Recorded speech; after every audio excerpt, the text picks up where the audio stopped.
Hello, everybody. Thank you for joining us again for this episode of PotsideChats. We are sitting around a food-laden table to talk all things China and delve into the Chinese story.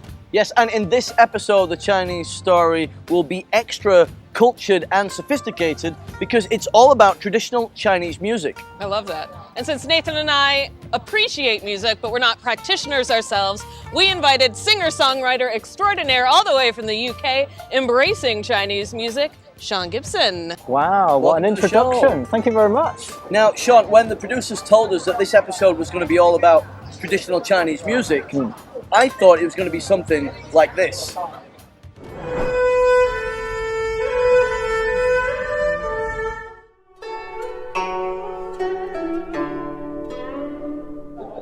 But Stephanie actually reminded me that traditional Chinese music has moved on since then, and now it's a lot more like this.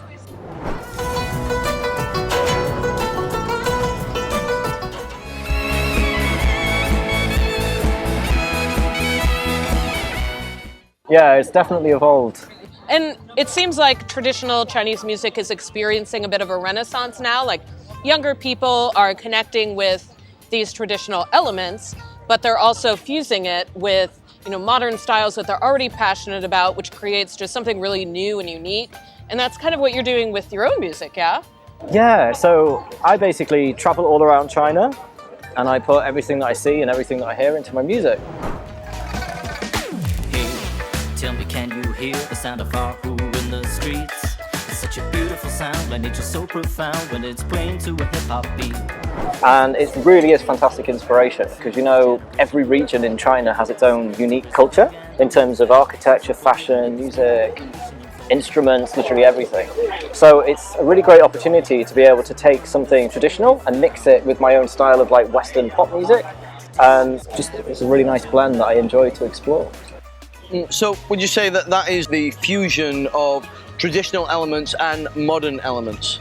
I think it probably is, yeah. And a lot of young Chinese people are doing something similar in the sense that they take something that's part of their cultural tradition, their cultural heritage, and kind of put a modern spin on it. So it not only kind of refreshes the heritage and breathes new life into it, it also makes it more accessible to a wider audience.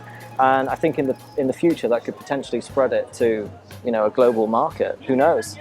In preparation for this video, Nathan and I wanted to be able to have a more intelligent, well-rounded conversation. So we actually went out on our own little musical adventure this week around Beijing. Yeah, let's take a look. Awesome.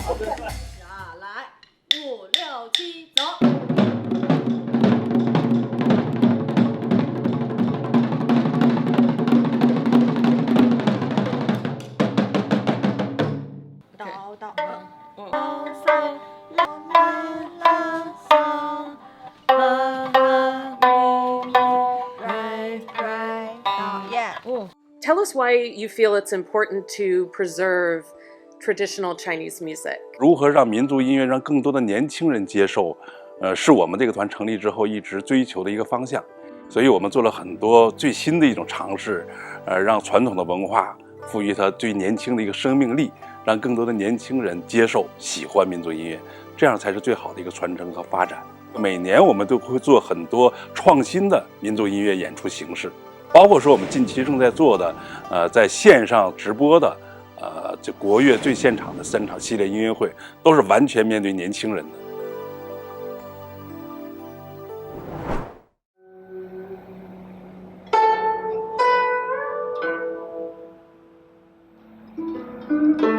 Here's the lake.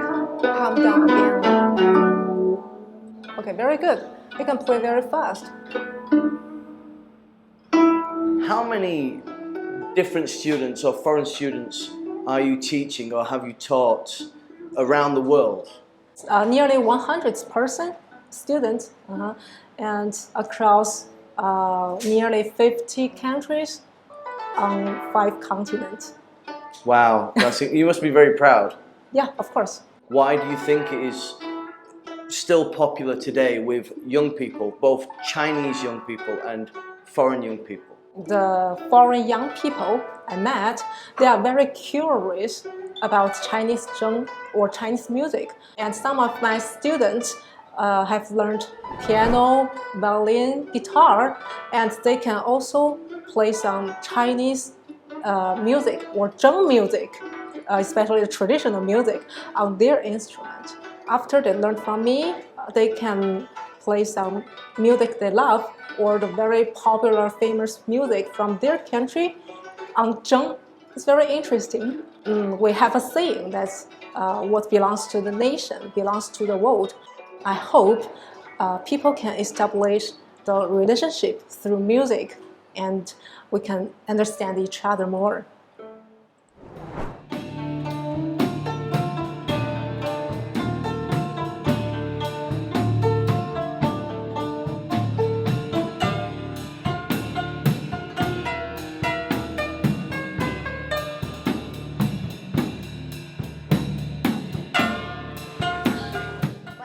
I have some. Oh, hi! Nice to see you! So my question though is, how did you go from presumably learning a very traditional style of Chinese music with the guzheng to this like funky electronic fusion style? How did that evolution? I went to Hong Kong to study, and I've got a bachelor's degree and master's degree. It's based on music.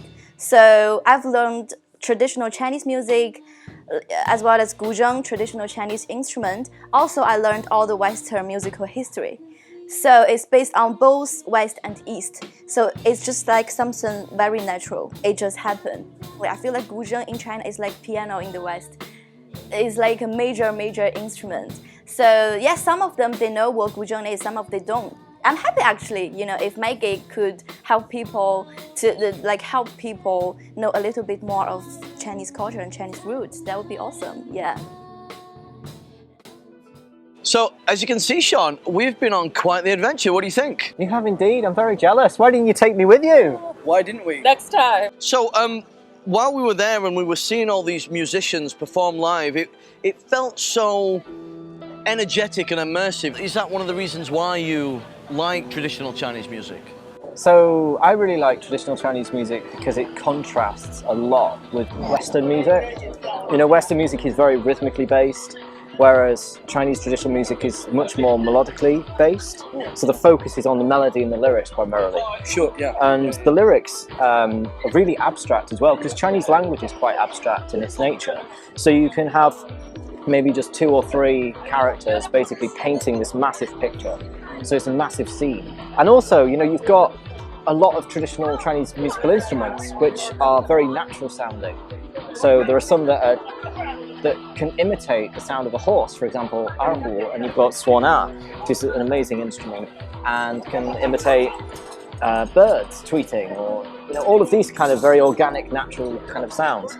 And when you combine that with modern electronic sounds, you create something really new. It's kind of like fusion of traditional and modern, Western and Eastern. I kind of dig that vibe. Yeah, digging it. Definitely do. And it reminds me a bit of the evolution of swing music in the West. You had your originals, Benny Goodman and everything, and while that's still popular, there's electro swing now. It's not just period accurate costumes. It's evolved into like rockabilly style. So I see that parallel a bit with Chinese music as well. I find it really interesting. Yeah, I think that's kind of something that grows very organically when you think within the context of artists taking inspiration from something. I think that's a great point, Shaun, and I think that type of artistic innovation actually allows it to be more accessible to people from all over the world. And I think this echoes actually what President Xi Jinping said about traditional Chinese music. China's fine traditional culture represents the wisdom and essence of Chinese civilization, is a root and soul of the Chinese nation, and serves as the foundation for China to gain a firm footing amidst global cultural interaction. That's very accurate. Music and arts in general, at the end of the day, I think bring people together and remind everyone that people are people. We're all just trying to get by in this crazy world, man. Yeah, dude.